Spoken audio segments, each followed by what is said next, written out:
우리 말씀 보시겠습니다. 출애굽기 말씀 한 절 먼저 출애굽기 30장 12절 말씀 한 절 우리 힘있게 봉독하시겠습니다.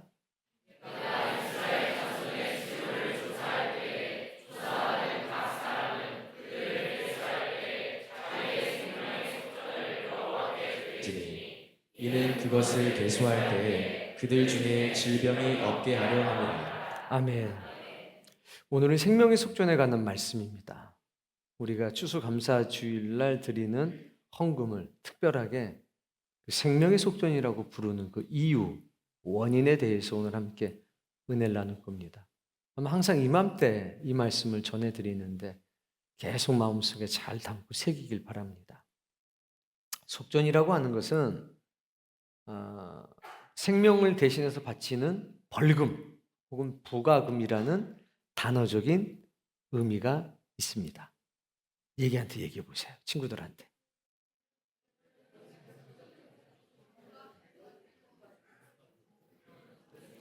생명을 대신해서 바치는 벌금이나 부가금.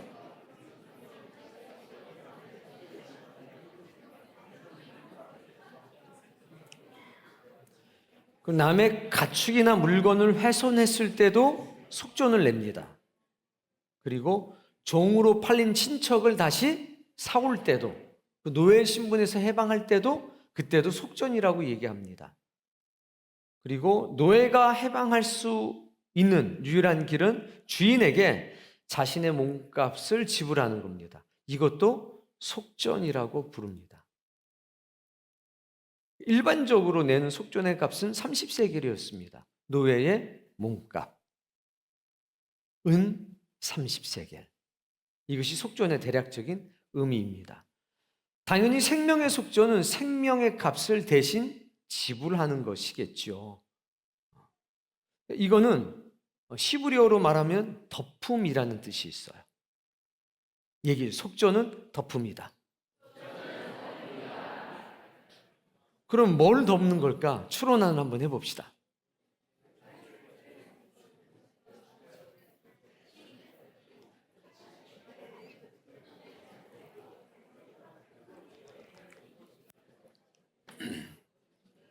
힌트는 한 글자예요.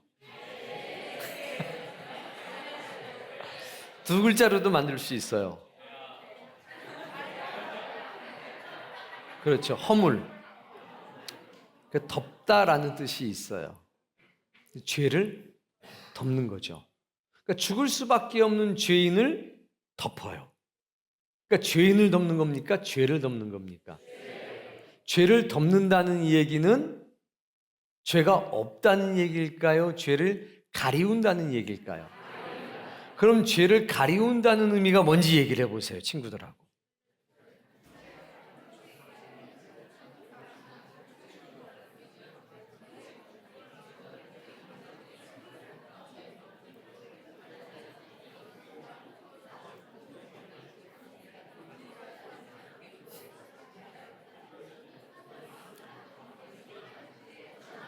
죄 때문에 죽을 수밖에 없는 죄인이 있습니다.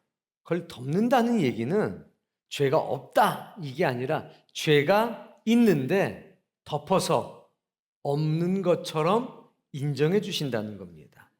그것이 감사해서 드리는 게 생명의 속전인 거죠. 자, 이제 생명의 속전이 뭔지 이제 친구들한테 얘기해 보세요.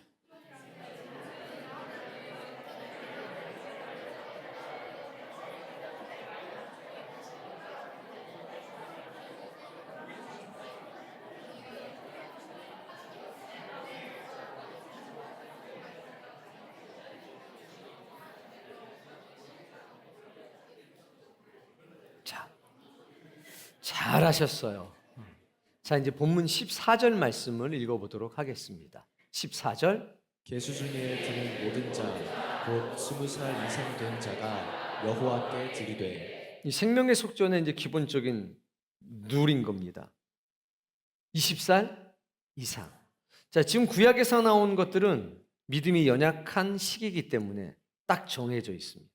몇 살, 얼마 이런 식으로 딱딱 케이스별로 다 정해져 있습니다.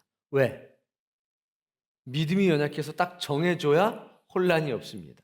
근데 신약의 시대에는 기준만 있을 뿐이지 너 마음에 자원하는 대로 드려라. 기준이 달라져요. 왜?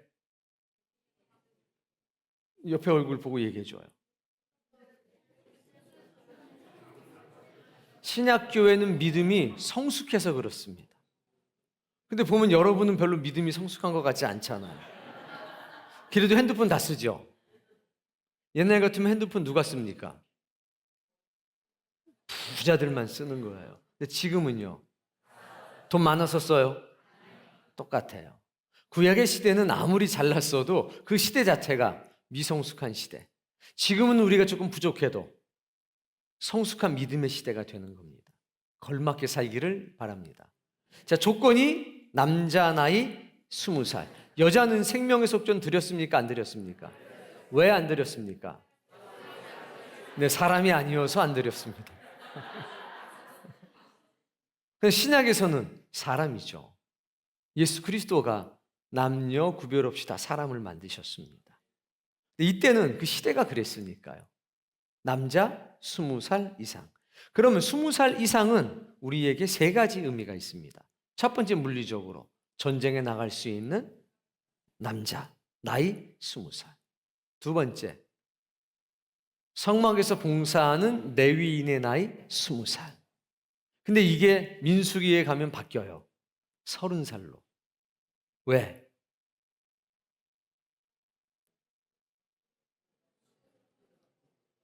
전쟁 나가는 나이 20살. 처음에는 20살이면 레위인도 성막에 봉사할 수 있게 했는데 30살로 옮깁니다. 그리고 60살까지 할 수 있었는데 50살로 줄였습니다.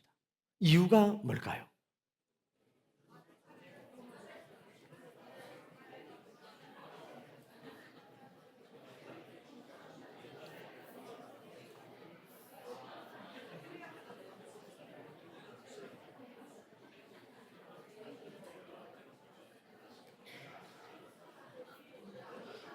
스무 살이면 전쟁에 나가서 전투도 훌륭하게 할 수 있었는데 성막에서 일을 하다 보니까 20살짜리, 25살짜리들이 열심히 일하다 보니까 어떤 일이 생겼습니까? 어떤 일? 성경에는 없어요. 아마도 나대다가 실수가 많았던 것 같아요. 힘은 넘치는데 너무 감정이 앞서다 보니까 야, 이거 안 되겠다. 30살부터 하자 해서 10년 동안 훈련을 시켰어요. 뭐를? 자, 60살까지 하다가 왜 50으로 줄였을까요, 그러면? 60세가 돼도 전쟁에 나갈 수가 있는데, 싸울 수가 있는데, 성막의 일은 힘이 없다 그러지 마세요. 기분 나쁘잖아요. 힘이 없는 게 아니라 전쟁할 수도 있잖아요. 워낙 많은 고도의 집중력을 요하기 때문에 너무 힘든 거예요. 그래서 50살이면 그 20년 봉사하는 게 굉장한 정신적인 에너지를 소비하는 겁니다. 힘이 없다고 그러지 마세요. 그래서 50으로 줄였어요. 그러니까 10년을 늘리고 10년을 줄여서 민수기에는 30에서 50으로 바뀌었습니다. 근데 출애굽 시절만 하더라도 몇 살부터? 20살부터 60살까지 동일했어요. 그게 20살의 의미였습니다. 그 두 가지의 의미를 합치면 어떻게 되나요? 얘기해 보세요.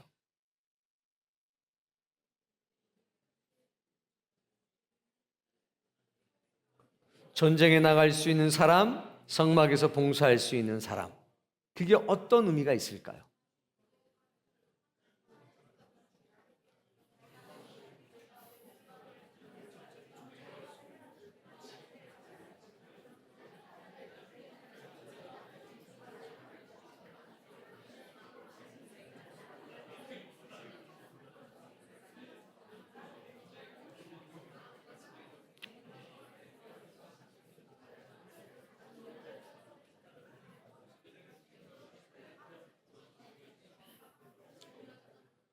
스무 살은 이스라엘 공동체의 일원으로서 공동체를 위해서 헌신할 수 있는 능력과 자격의 최소한의 요건인 겁니다. 단순히 소속되어 있는 사람이 아니라 그 공동체를 위해서 자신의 생명을 드릴 수 있고 그 드리는 것을 명예롭게 생각하는 그 나이가 몇 살? 20살. 결국 20살의 의미는 뭐냐면 내가 공동체의 일원임을 자각하고 내가 내 생명을 공동체를 위해서 사용하는 것이 명예로운 일임을 자각하고 하나님 앞에 계수받는 것이 얼마나 소중한 일인지를 깨닫고 이것이 하나님의 은혜라고 깨닫고 하나님 앞에 감사할 수 있는 나이, 즉 장성한 사람, 그것이 20살이 가지고 있는 영적인 의미입니다. 구약에서는 너희들은 하고 싶어도 못해.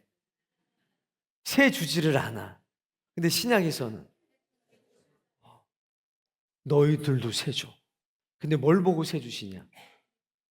너희들의 영혼의 능력, 믿음을 보고 3살짜리도 세주셔요.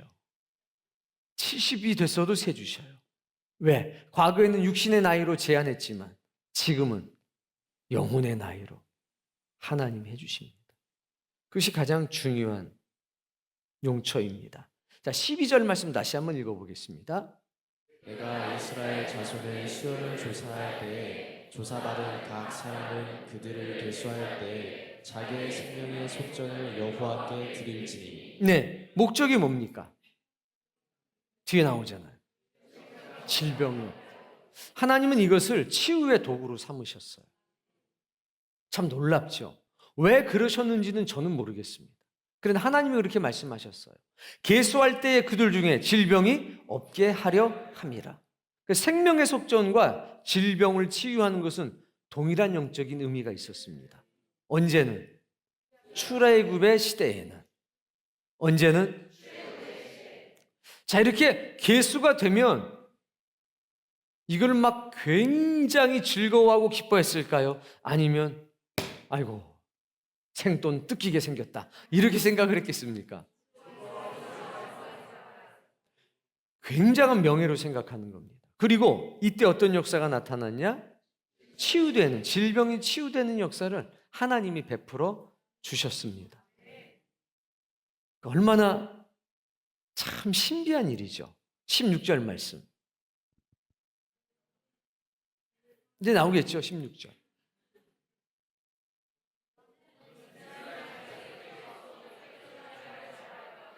봉사했으라. 이것이 여호와 앞에서 이스라엘 자손의 기념이 되어서 너희의 생명을 대속하리라. 14절까지만 갔나요? 뭐 상관이 있겠어요.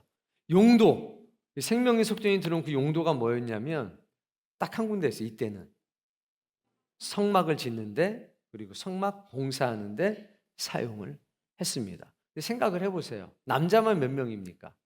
20세 이상만 60만이에요. 어마어마한 액수죠. 어마어마한 액수예요. 그렇게 해서 이렇게 썼습니다. 15절 말씀에 보면 이런 말씀이 있죠. 너희의 생명을 대속하기 위하여 여호와께 드릴 때에 부자라고 반세겔에서 더 내지 말고 가난한 자라도 덜 내지 말며. 딱 정해졌습니다. 뭐로? 반세겔로 딱 정해졌어요. 이때는. 자, 이걸 정액제라고 하죠. 자, 정액제 뜻을 모르는 분 손 한번 들어보세요. 초등학생들 모르고 일부 중학생 모르고 아는 사람이 이제 알려주시면서 왜 하나님께서 정액제로 했냐? 부자나 가난한 사람이나 똑같이 내게 했는지 이야기해 보세요.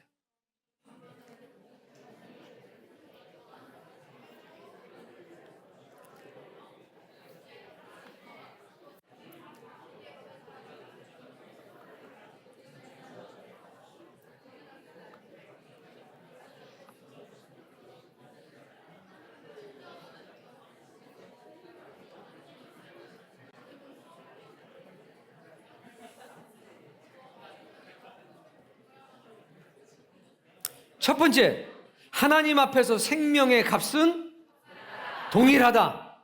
이게 1번. 두 번째, 하나님 앞에선 누구나 다 죄인이다. 세 번째, 구원받는 생명은 차별이 없다. 그래서 이것을 일깨워 주려고 부자도 반세겔, 가난한 사람도 반세겔이라고 말씀한 겁니다. 세 가지 나눠보세요.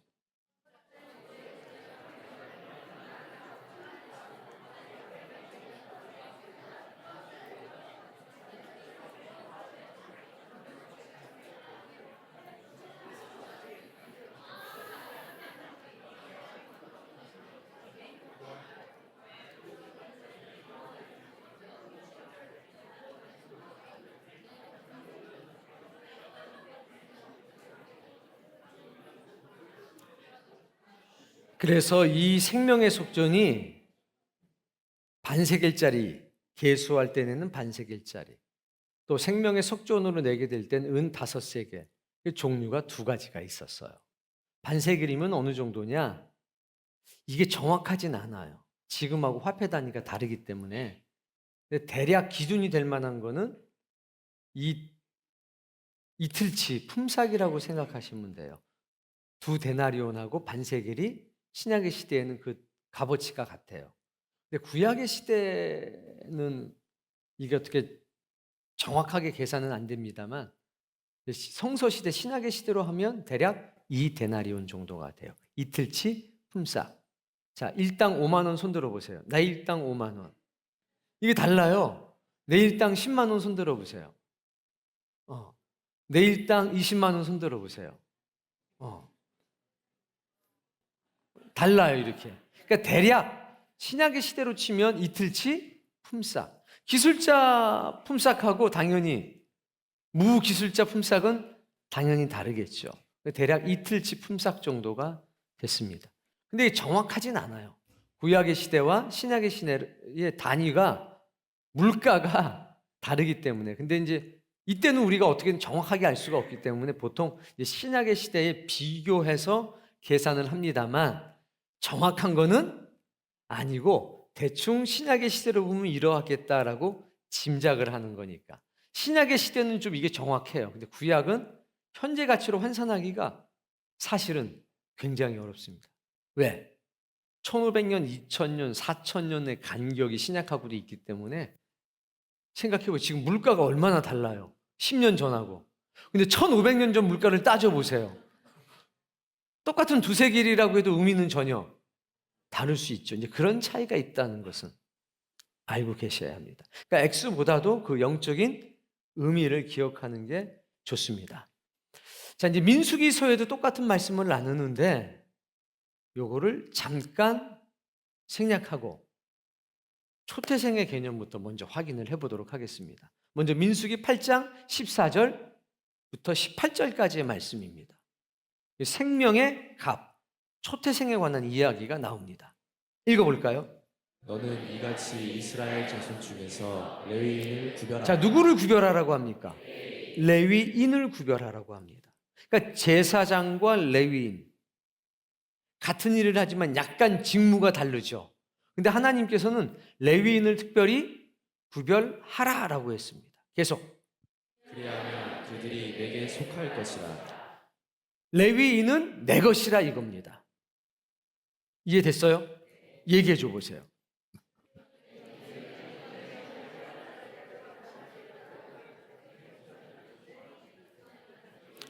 레위인은 누구 것? 이제 하나님의 것이라고 딱 하신 겁니다. 그런데 이 초태생은 뭐랑 연관되어 있냐면 6월절하고 연관되어 있습니다. 출애굽 13장에서 그 내용이 확실하게 나오죠. 자, 이제 15절 말씀을 읽어봅시다.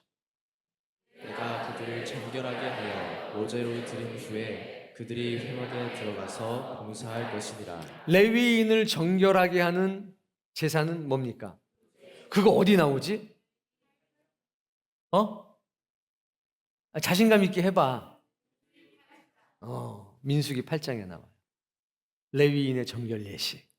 요지예요. 그러니까 레위인도 정결 예식을 해야 돼요. 근데 이거를 장로님도 모르고 집사님도 모르고 심지어는 전도사님도 모르는데 중학생들이 알아요.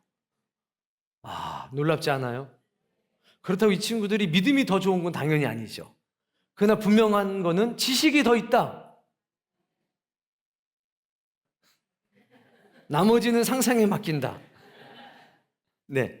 자, 요제로 정결하게 한 다음에 회막에 들어가서 봉사하게 하라. 16절. 그들은 이스라엘 자손 중에서 내게 온전히 드림받은 자라. 이스라엘 자손들이 많은데 그 중에서 온전하게 드림바 됐다. 다음. 이스라엘 자손 중 모든 초태생 곧 모든 처음 태어난 자 대신 내가 그들을 취하였나니. 원래는 하나님의 거가 뭐냐면 첫 아들은 전부 다 하나님 거, 장자는 다 하나님 거. 하나님 거니까 원래는 장자가 전부 다 어디로 가야 됩니까? 회막에 들어가서 평생을 봉사해야 되는 거죠. 이게 그 말이에요. 근데 그 장자 대신에 누굴 택했다? 레위인을 택했다. 이 원리를 아시겠습니까? 그러니까 레위인은 누구 대신에? 우리 집의 장자 대신에 회막과 성막에 들어가서 봉사하기로 하나님이 택하셨다. 요 얘기 꼭 해주세요.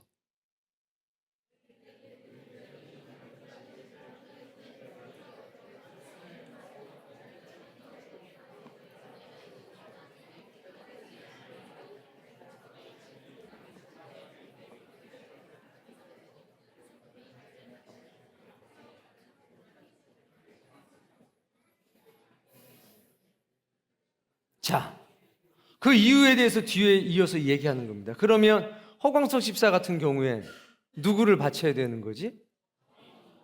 그렇지. 허정이를 바치는 거지.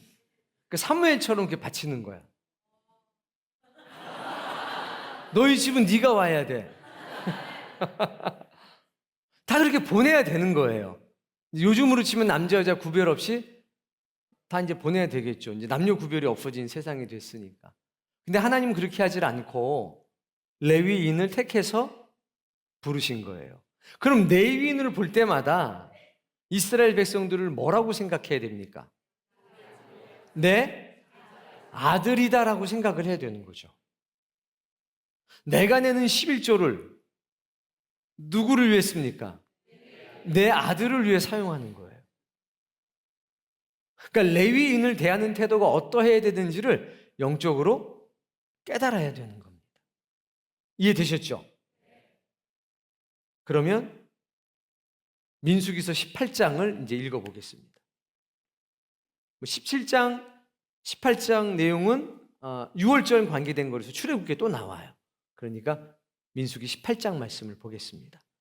18장 15절. 여호와께 드리는 모든 생물의 처음 나는 것은 사람이나 짐승이나 다 내 것이로되 처음 태어난 사람은 반드시 대속할 것이요 처음 태어난 부정한 짐승도 대속할 것이며. 뭐라고 말씀하시냐면 반드시 뭐 해라? 대속해라. 16절. 그 사람을 대속할 때에는 난지 한 달 이후에 내가 정한 대로 성소의 세겔을 따라 은 5세겔로 대속하라. 한 세겔은 20게라임이라. 은 5세겔로 대속해라.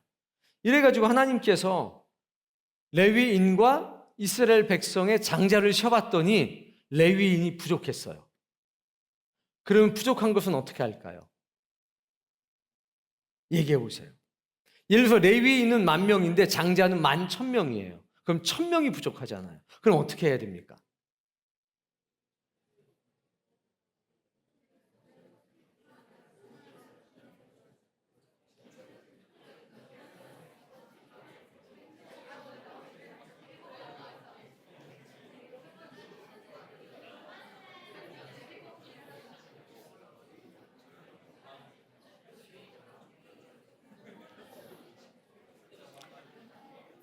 이때도 생명의 속전으로 그 부족한 것을 채워 넣습니다.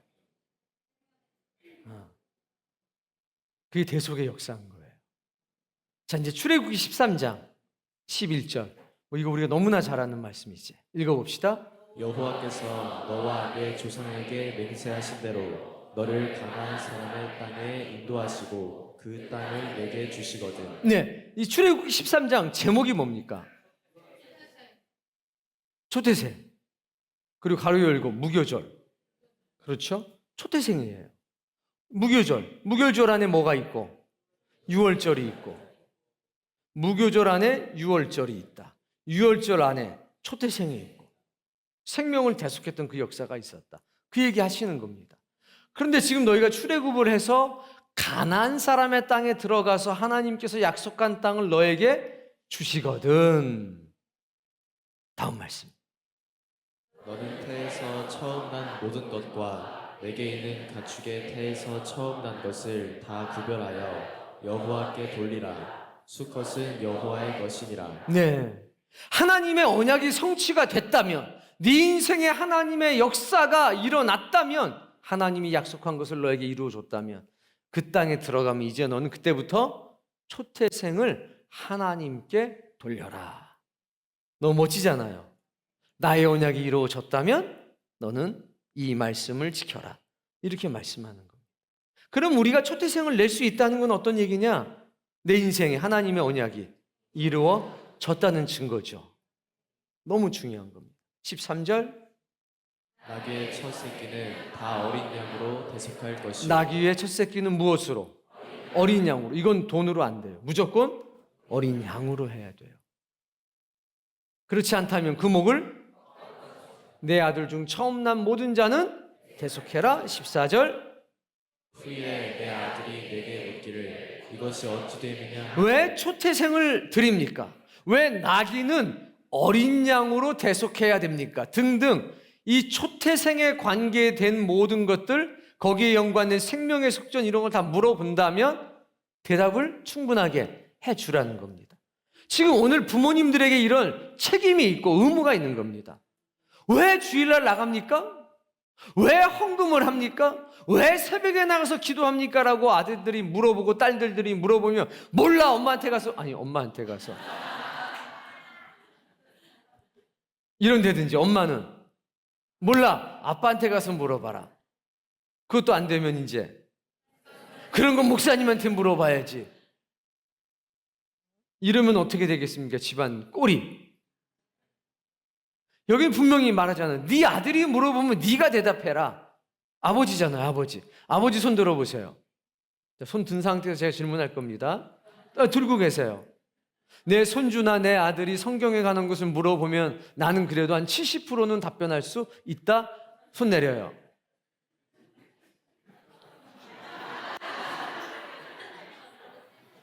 김재욱 선교사는 복을 받으세요. 나머지는 예배 끝나고 다 남아봐. 내가 질문을 좀 몇 가지 할 테니까. 너무 중요한 거예요, 이게. 내가 증인이거든요. 그러니까 하나님께서 우리를 번거롭게 하시려고 이렇게 한 게 아니라 우리가 신앙생활하는 믿음의 근거, 그 뿌리가 뭔지를 분명하게 일러주라는 겁니다. 아이들이 반드시 물어보거든요. 왜 엄마는 왜 그렇게 교회 나가서 봉사를 해? 몰라, 엄마도 목사님이 나오래잖아.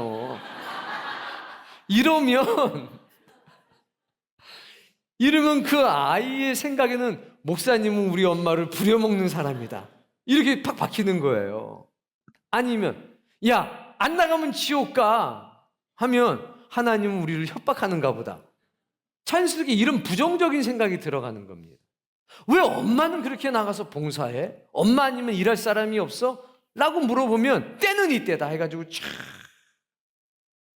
우리 집안에 있었던 구원의 역사, 내 자식들을 살려줬던 하나님의 역사 있어요, 없어요? 그 얘기를 해줘야지. 이걸 내가 갚으려고 나가는 거야. 너도 여기에 동참해야 돼. 아, 몰라. 맨날 나만 찾아 그냥. 이거요. 이거 정말 안 좋은 겁니다. 이 영적인 원리가 여러분의 삶 속에 있기를 바라요. 엄마 힘든데 왜 성경헌금해? 엄마 왜 이렇게 힘든데도 건축헌금하고 왜 이렇게 헌금을 해? 했을 때 안 하면 지옥 가. 안 돼요, 이런 말은. 안 하면 지옥, 이거 안 됩니다. 내가 그렇게 할 수밖에 없는 그 은혜, 20세가 그거잖아요. 하나님이 나를 계수해 주셨다는, 하나님이 나를 택해 주셨다는, 내가 내 생명을 하나님을 위해 사용할 수 있다는, 그것이 명예고 기쁨이 된 거잖아요. 왜 내가 그렇게 살 수밖에 없는지를 때는 이때인 거예요. 하나님이 우리 가정에 베풀어 주셨던 그 구원의 역사, 우리의 영혼의 뿌리가 어디에? 하늘에 있다는 거. 그거를 설명할 수 있는 좋은 기회지 않습니까, 여러분? 그럼 질문 받기를 원해요? 아니면 내 아들은 안 했으면 좋겠어요? 해야 되겠죠? 정희 너도 25살에 장가 가서 아들한테 꼭 대답해 주길 바래. 그 성경에 있는 것들은 그 기본적인 원리가 뭐냐면 너무 감사해서요. 나를 구원하시고 나를 살리시고 나에게 산소망 주신 하나님, 그 하나님께 너무 감사해서 하는 거지 안 하면 어떤 물리적인 불이익이 있기 때문이 아니라는 겁니다. 우리 하나님 너무 멋지신 것 같아요. 다시 한번 맨 앞에서부터 읽어보세요. 후일에 내 아들이 내게 묻기를 이것이 어찌 됨이냐 하거든. 네, 이것이 어찌 됨이냐 묻는다면 너는 이제 출애굽의 역사부터 6월절의 역사로부터 10가지 재앙으로부터 우리가 애굽 땅에서 종살이해야 된 그 시절로부터 모든 것을 이야기해 주라는 겁니다. 이게 줄줄이 나오는 거예요. 이제 15절. 그때 바로가 완악하여 우리를 보내지 아니하매 여호와께서 애굽 나라 가운데 처음 난 모든 것은 사람의 장자로부터 가축의 처음 난 것까지 다 죽이셨으므로 태에서 처음 난 모든 수컷들은 내가 여호와께 제사를 드려서 내 아들 중에 모든 처음 난 자를 다 대속하리니 16절. 이것이 내 손의 기부와 내 미간의 표가 되리라. 이는 여호와께서 그 손의 권능으로 우리를 애굽에서 인도하여 내셨음이니라 할지니라. 아멘. 부모로 사는 거 쉬운 거 아닙니다. 부모로 사는 거 결코 쉬운 거 아닙니다. 그러나 쉽지 않기 때문에 명예로운 겁니다. 기독교라고 하는 거, 하나님이라고 하는 분은 특별해요. 가르치십니다. 말씀하시는 하나님이에요. 근데 현대 교회들이 그 말씀의 권위와 능력을 잃어버렸습니다. 어떡하다 이렇게 됐는지를 모르겠어요. 그 예수 그리스도를 믿으면 구원받는다는 것을 너무 참 표현하기도 좀 어렵습니다만 그것을 너무 값어치가 없는 구원으로 만들어 버렸습니다. 그 예수님을 믿는다는 것을 너무 하찮게 만들어 버렸습니다. 그 믿는다는 것은 그 대상이 나를 인정할 때 비로소 믿음으로 인정받는 겁니다. 그게 믿음 자체의 말의 뜻이 그래요. 근데 이게 이상한 사람들이 들어와서 내가 믿어요 하면 믿는 것으로 그렇게 되고 말았습니다. 아니요, 그렇지가 않습니다. 사랑도 똑같아요. 나는 누구를 사랑하는데 그 사람이 나를 인정해 주지 않으면 나는 뭐가 되는 겁니까? 스토커가 되는 거죠. 믿음이 똑같아요. 믿음의 대상이 인정하는 믿음을 가질 때 우리는 빌리버가, 진정한 믿는 자가 되는 겁니다. 그게 믿음의 속성이죠. 내가 믿는다고 주장할 때 믿음이 생기는 게 아니라 믿음의 대상자인 그분이 우리를 인정해 줄 때 우리는 믿는 자가 되는 겁니다. 내가 믿는 그분이 뭐라고 말씀하시냐면 이런 명령을 주신 겁니다. 달라요. 기독교는요, 지식이 충만한 종교입니다. 말쟁이를 만드는 것이 아니라 언행이 일치되는 존재를 만들어내는 겁니다. 우린 그래서 거룩한 존재가 될 수 있는 거죠. 배워야 합니다. 이게 원칙입니다. 최소한의 것을 이야기할 수 있어야 됩니다. 적어도 구원에 관한 것만큼은, 내가 왜 하나님께 매여져 살아가는지에 관해서만큼은 내 아들에게, 내 딸들에게 분명한 목소리를 낼 수 있어야 합니다. 그게 최소한의 조건이고 하나님의 요구인 것입니다. 이것만 온전해져도 한국 교회의 가정들은 믿음 안에서 든든하게 세워져 갈 겁니다. 레위인은 정결하게 하는 예식은 요제다. 이건 몰라도 돼요.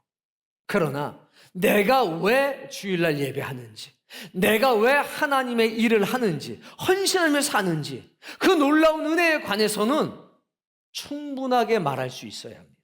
내 아들과 내 딸의 감동을 일으킬 수 있어야 합니다. 내 아들과 내 딸을 구원하신 하나님의 그 섭리를 확실하게 당사자들한테 전수해 줘야 합니다. 저도 저희 어머니한테 들었던 말씀, 여러분 다 알고 있는 거 있잖아요. 거의 죽어가고 있는데 병원에 가서 이차 저차 해서 옆에 있는 아이는 죽고 나는 살아났다. 너는 살아났다. 하나님이 너를 살리셨다. 그리고 그때 11조 원 돈 여기 있었는데 이걸로 병원을 데리고 가야 되나? 하나님께 드려야 되나? 하나님께 먼저 드리자. 그리고 눈물로 기도했다. 그래서 네가 살아난 거다. 그런 간증이 여러분이 있으셔야 되는 겁니다. 그런 간증이 하나 두 개가 아닌 거예요. 저만 해도. 죽어도 벌써 몇 번을 죽었어야 될 사람인데 하나님께서 살려둔 것은 사명을 위해서 살려둔 것 아니냐 이겁니다. 그걸 당사자들은 어려서 모르니까 누가 알려줘야 합니까? 어머니, 아버지가 알려줘야죠.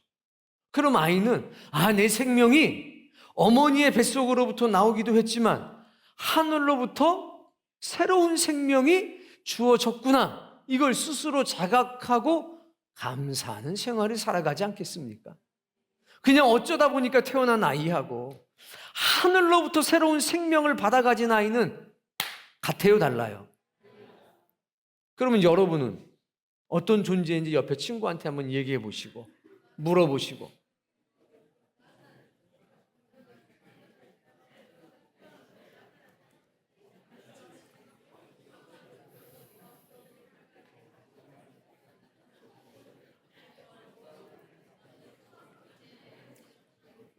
오늘 밤에 집에서 아우성이 나기를 바랍니다.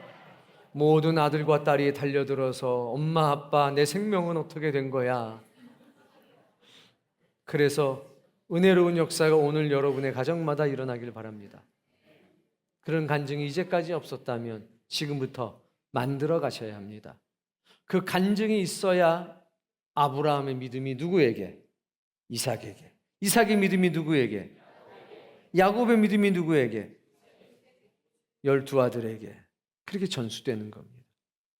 네 아버지의 생명을 하나님이 살렸고 네 생명을 하나님이 살리셨고 네 손주의 생명을 하나님이 살리셨고 이런 스토리가 계속 줄줄이 이어져야 되는 겁니다. 거기서 믿음의 뿌리와 믿음의 유산이 전달되는 겁니다. 추수감사 주일, 우리는 그날 드리는 감사의 예물을 생명의 속전이라고 부릅니다. 그리고 지켜주신 그 은혜에 감사하는 겁니다. 한 해를 지켜주신, 즉 작년 추수감사절부터 지금 추수감사절까지 내 생명을 지켜주신 하나님 감사합니다. 앞으로 남은 1년도 다음번 추수감사주일까지 우리의 생명을 지켜주옵소서. 지난번에 말씀드린 것처럼 저희 아버지가 소천당하셨습니다. 그때는 그 의미를 하나 더 담는 거죠. 저희 아버지의 생명을 받아주셔서 감사합니다. 항상 하나님은 우리가 기대했던 것보다 더 많은 것을 우리에게 주셨습니다. 그리고 생명의 값어치는 여러분 스스로가 정하시면 됩니다. 나는 하루에 10원이다 하면 하루에 10원씩 계산하시면 돼요. 나는 하루에 100원이다. 그러면 하루에 100원씩 계산하시면 돼요. 난 하루씩 계산하기 복잡하다. 난 한 달에 1,000원이다. 하면 1,000원씩 계산하시면 돼요. 그렇게 스스로 자신의 생명의 값어치를 정하세요. 그리고 하나님께 드리세요.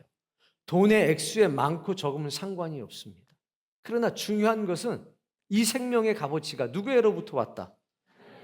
우리 가문, 우리 가족의 생명은 누구로부터 왔다? 하나님으로부터 왔다. 그걸 스스로 증명하는 날들이 되기를 바랍니다. 경제적인 여건이 다 다르잖아요. 그건 누가 정해주는 거 아니라 지금 신약의 시대에는 우리의 믿음이 성숙했으니까 우리 스스로 정하면 되는 거예요. 그리고 하나님께 감사의 예물을 드릴 뿐만 아니라 감사의 기도의 제목을 꼭 써서 하나님께 올리시길 바랍니다. 그러면 그날은 의미 있는 날이 되는 겁니다.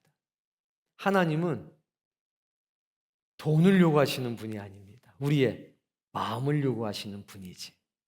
필그림 파더스도 똑같았잖아요.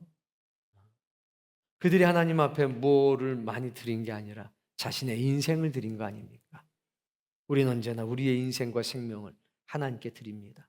여러분 모두가 믿음의 명문가가 되시기를 바랍니다. 그리고 아버지로부터 아들에게, 그 아들로부터 또 다른 아들에게, 그런 우리의 가문의 생명의 뿌리가 저 하늘에 있다는 것, 이것을 증거하고 살아간다면 우리는 단 한 명의 자녀도 잃어버리지 않을 겁니다. 그 은혜로운 역사가 계속되기를 바랍니다. 그리고 생명드림 기도회도 마찬가지의 의미로 진행이 됐고, 하나님께서 여러분을 계수하셔서 여러분의 영혼의 질병, 여러분의 육체의 질병을 치료해 주시기를 제가 날마다 기도할 겁니다. 그리고 해결받아야 될 문제들이 있다면 주께서 문을 열어주실 거고, 막힌 담이 있으면 그 담을 헐어주실 겁니다. 그러나 때는 누가 정하시느냐? 하나님께서 정하시는 겁니다. 우리는 지금 당장이라고 말하지만 아닙니다. 하나님께서는 그 담을, 그 문을 언제 열고 헐어야 되는지 가장 정확하게 알고 계십니다. 가장 유익할 때, 가장 필요할 때 하나님께서 그 문을 여시고 그 벽을 허무시는 줄로 저는 그렇게 믿습니다. 그리고 여러분의 가슴 속에 하나님의 주신 뜨거운 사명이 있다면 그 사명은 하나님께서 기름 부으시고 불을 지피신 겁니다. 그 사명은 서원하시고 충성되게 이루어 가기를 바랍니다.